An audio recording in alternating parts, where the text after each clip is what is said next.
ভিডিওগুলো করার সময় ভাবছিলাম যে যদি রেসিপিটা আমার নিজের কাছে ভালো লাগে তাহলেই তোমাদের সাথে শেয়ার করব।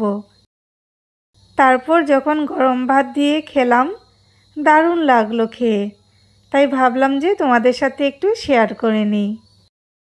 আমরা তো চিংড়ি মাছের মাথা দিয়ে ভর্তা খেয়ে থাকি, আজকে আমি ছোটো মাছের মাথা দিয়ে ভর্তা করেছিলাম। ছোটো মাছের মাথাগুলোকে আমি কেটে আলাদা করে নিয়েছিলাম। তারপর পেঁয়াজ, হালকা লবণ আর কাঁচামরিচ দিয়ে ভালো করে টেলে নিয়েছিলাম। তারপর তোমরা তো দেখতেই পেলে পাটাতে বেটে নিয়েছি। আর এখন একটু হলুদ দিয়ে সেটাকে ভালো করে কষিয়ে নেব। আমি কিন্তু পরে লবণ দেইনি, কারণ যখন টেলেছিলাম তখন লবণ দিয়েছিলাম। আর দেখো দেখতে কতটা সুন্দর হয়েছে, খেতেও কিন্তু দারুণ হয়েছিল। তোমাদের কেমন লাগলো সেটাও কিন্তু জানাবে অবশ্যই।